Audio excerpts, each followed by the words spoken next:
Right,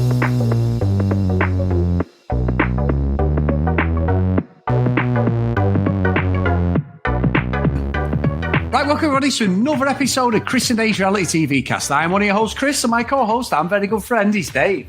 Hey there, Chris, and hello to our listeners out there. Welcome to Chris and Dave's Reality TV Cast. We are covering Married at First Sight Australia, Season 10, Episode 2. Now, Chris, I know we said we wouldn't do this, but the episodes are just so good. It's so hard not to speak about it. Where would you like to start today? Well, Davey, we get the back end of the last episode, so we see Lyndall and Cam, and we see Bronte and Harrison going on their respective honeymoons, but we don't see the fallout of that. I thought we might. It was a bit of a shorter episode, thankfully. This was just an hour in runtime, which was good.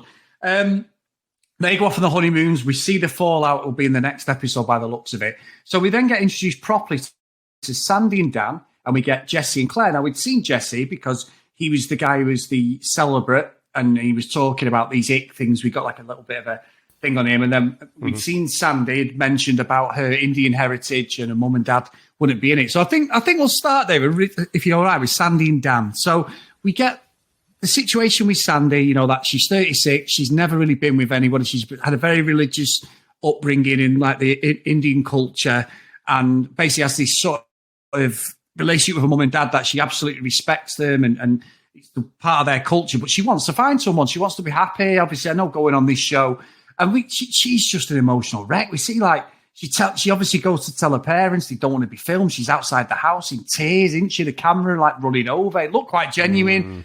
I think she's going to be in for a hell of a time. I mean, great looking girl, Dave, really pretty. Dan seemed like a good guy as well. How that's going to play out, I don't know, but I just felt so sorry for her. I was like, wow, you're 36. She was the oldest of her siblings, and she just looked like she's been absolutely browbeaten, you know, through her whole life. And I hope that she does find some happiness, really.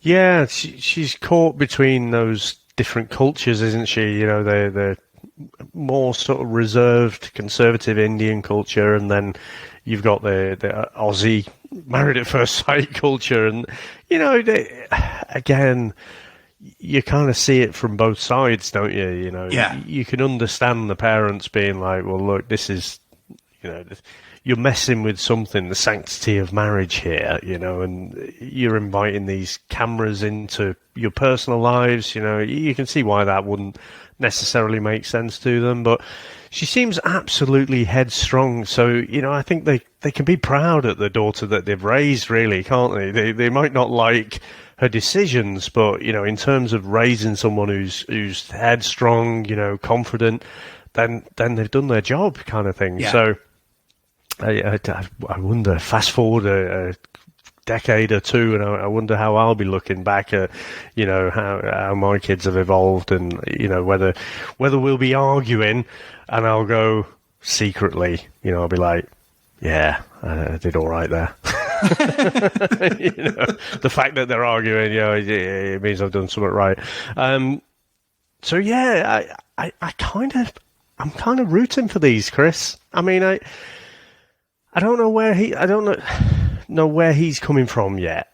You know, you're always wondering. I mean, first question is, are they here for the reality TV? Because with Married at First Sight, I mean, it's clear from Love Island now, all influencers. Yes, like that's it. With Married at First Sight, you've still got this blend of social media / you know, celebrity wannabes and people who actually believe in the experiment. I mean, why they fucking do, we'll get onto the experts again, Chris, later on. But why they do believe in it, I don't know. But, you know, she seems to believe in it. Again, I'm slightly on the fence with him. I do wonder, because you've got two very strong, independent people, I do expect they'll butt heads a little bit.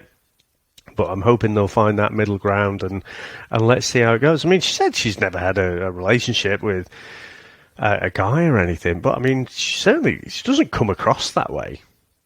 I think because of the Indian heritage, and then the fact that she grew up in Australia, you know, she's got conflicting ways she lives her life. She obviously lives it completely different when she's not with her parents.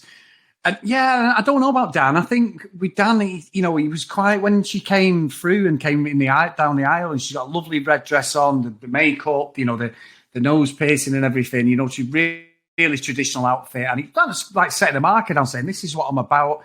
The whole marriage thing was nice. Got the crowd. I did like a little speech when she said, a big red flag, and I'm not talking about me or something she said about her outfit. I thought it was funny. It sort of broke the ice for everyone there, and there's people like, oh, she's not what I expected, but she's really pretty. It went really well.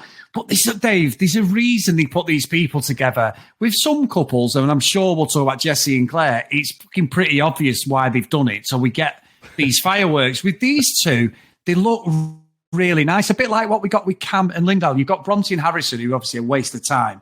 And Cam and Lindell looked really sweet like these do, but there's always something, isn't there? A couple of episodes in, there's something that gives one of them the ick, or they have a blow up, or someone leaves the flat. There's something. So at the moment, it's not surface. It looks absolutely on the money, like the experts are ones have got it right. But I know full well, Dave, they have got nothing right, these ones. Well, I think they have to put in one or two couples that they think they've got a good chance with. Or else the whole show would just be a bit of a joke. They've got to kind of put them in there for the authenticity of the whole experiment, haven't they? So they can keep bullshitting us about the science, And so I don't know if this is one of the couples that they put in there specifically for the drama, or they genuinely think they've got a chance. Look, if I'm to be pessimistic, I think the fact that she hasn't had a relationship before at all, and I don't know exactly what that means, because that's usually a line that at least 30% of the Love Island villa spout out, and then when it comes to the questions about how many people you've slept with, it's usually in triple figures. So, but here I actually believe it, and so it's going to be a very, very steep learning curve. And it's not like this is a young couple in their 20s, is it?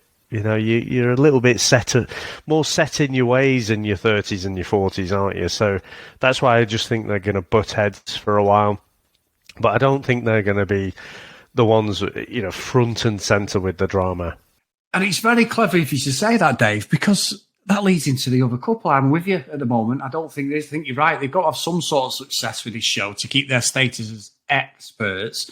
But we get Jessie and Claire, and Jessie has already. We got this thing a little bit about him, about I don't like people on phones, social media, all this other thing. Very superficial people. He lays a load of things that I think most people would say now as a partner. But then the list carried on and on and on, Dave. And I'm thinking he's getting with no one. So they put him with this lovely lady, Claire. And he comes down the aisle. He's got his pink suit on, very, very extrovert. He's laughing and talking to everyone in the crowd there, the congregation. And then Claire comes in, and I thought, you know what? These look really good. This looks like it could be a bit of a match. How wrong I was, Dave. Basically, John interviewed him and talked about, so it shows that the experts have done like these hours and hours of like analysing loads of different potential contestants, what they like, what they dislike. Everything Jessie dislikes is everything Claire likes, Dave. Horoscopes. She gets stones out, which I thought was a bit weird because she had these stones down her bra, Dave, at the wedding, in a wedding dress. But maybe, I don't know, he's made a stand to attention. I haven't got a clue. That looks a bit of a setup, but basically everything she said, and he hasn't got a poker face. He's fucking, you said it to me, didn't you? You went, his face, and you're right. It was comedy gold. He could not have been more fucking upset or out of that conversation if he tried. What? The experts again. Fucking ridiculous, Dave. I have to say, right, maths Australian editors, take a bow, because that was brilliant. I think the way they did that, because it was going so well. They find each other so amazingly attractive, to each other, and they're so happy and everything. And then they're sat down, and then his poker face starts to slip, doesn't it? You're like, what's going on there? And that was it. She asked about when his birthday was, and he says what his birthday is, and she goes, "Oh, you're a Cancer." His face just drops, and then you hear the little voice from the past. Oh, I can't stand.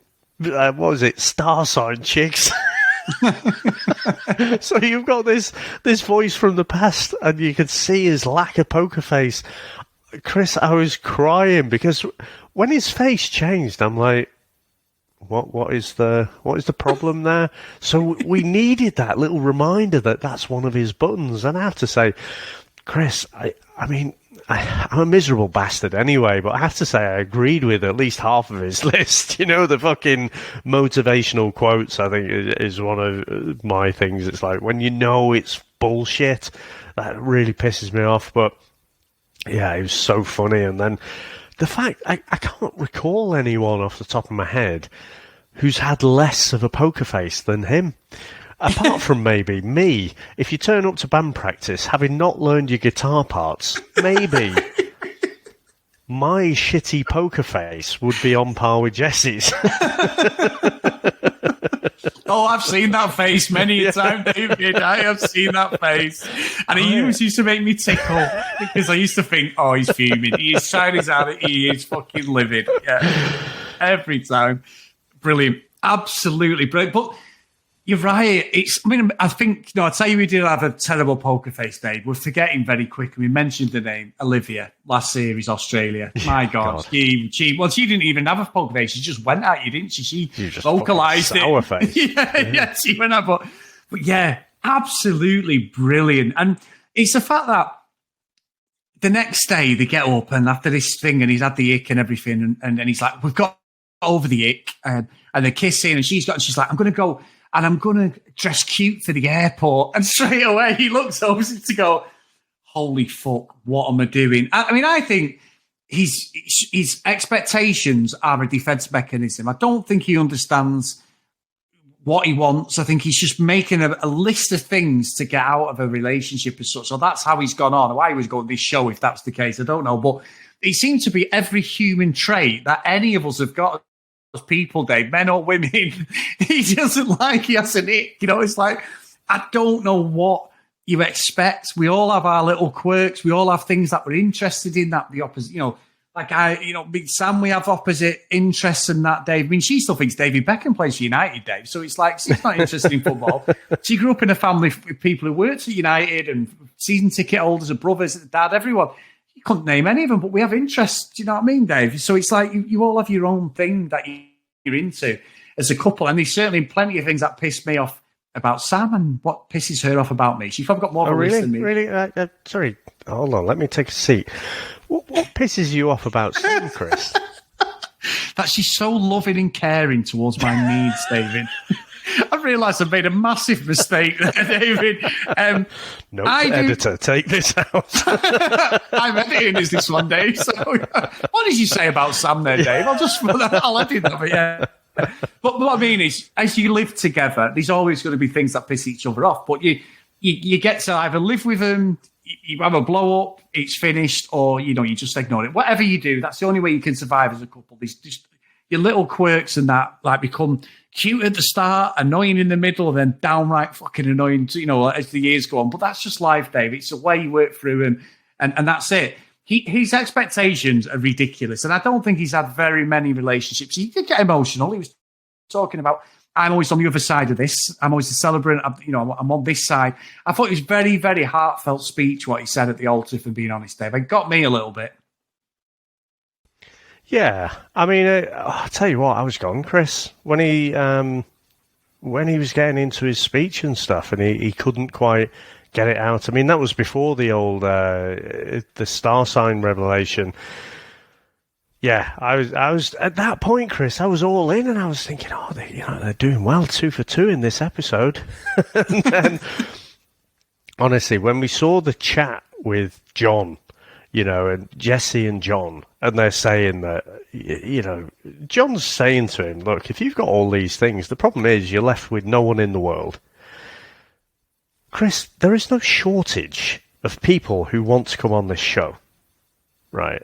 So the way John will rationalise this is, I'm trying to bring Jesse out of his comfort zone. There you go. Not had too many bad Aussie accents.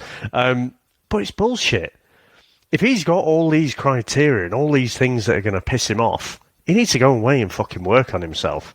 You don't need to fucking inflict him on someone else and their mental health if you genuinely want to see them succeed. So, yeah, couple purely for the drama, and sure enough, they don't even make it off the fucking plane. He's already shushed her. Just twice. She's not a 6-year-old child talking at the library, you know what I mean? Dave, it was classic, wasn't it? Because she sat there looking the other way, drinking. He's drinking. He's obviously trying. He's not really trying to sort of make amends, but he is trying to keep the conversation. And she's literally like, you can fuck right off, mate. You're going to have to do better than that to fucking get through this one. But I think this is going to be great TV, but goddamn awful as a relationship, like you said. Absolutely brilliantly.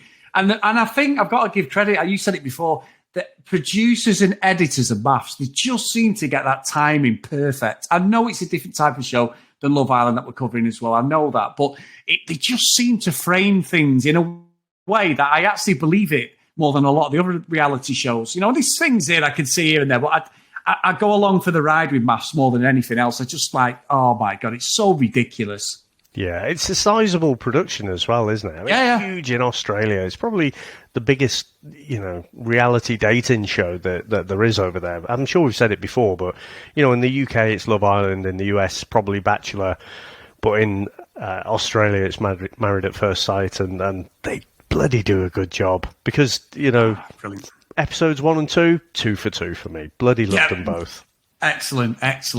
So, Dave, have you got anything else before we ride off into the sunset for today? No, I think that's it for episode 2. A little bit less explosive, and I'm glad to say, Chris, this was an hour long, so I was fearing, that we'd have an hour and a half for every single episode. I'm sure the last season was, but no, this one was an hour, so I'm hoping that hour and a half was just for the pilot, not pilot, but the first episode, and then it'll be an hour. So I just can't wait to get into episode 3. It's gonna be amazing, absolutely amazing, mate. You're so right.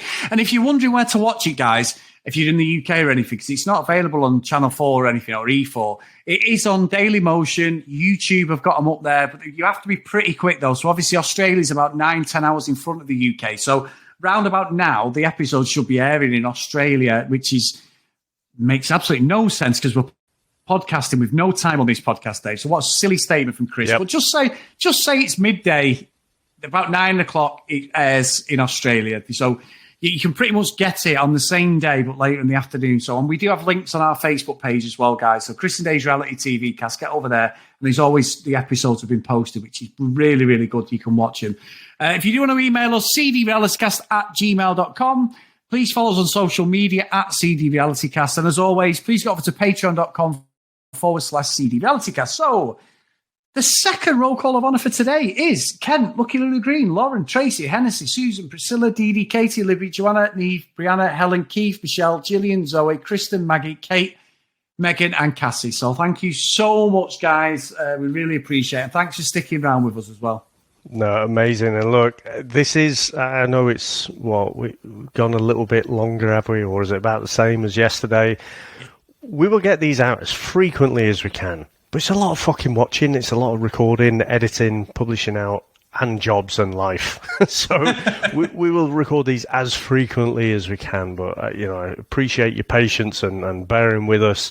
It's not going to be every day. I'll revisit that. Put a pin in that for a few weeks' time, Chris. But at the moment, I'm not seeing how we can do it every day, but we'll do our best. So it's one of those. We either stack everything up and do a longer episode at the end of the week, or we try and get our thoughts on an individual episode out and comment on each episode. So that's what we're trying to figure out at the minute. While we got 2 seasons, which we always say we're never going to do again, don't we, Chris? But this time is the last time. Yeah. I saw that, Dave. There's another show coming out, and you were like, "Don't show this, Chris." Don't tell Chris. I still want to watch, and I know some of our friends have watched it on the show. You know, the listeners and that.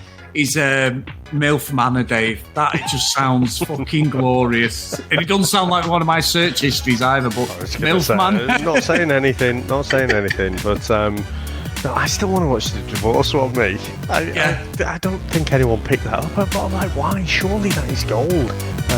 But I don't know what's happened to that. But anyway, so thank you very much again today, and thanks to everyone out there for listening and supporting us, and we'll speak to you next time. Bye.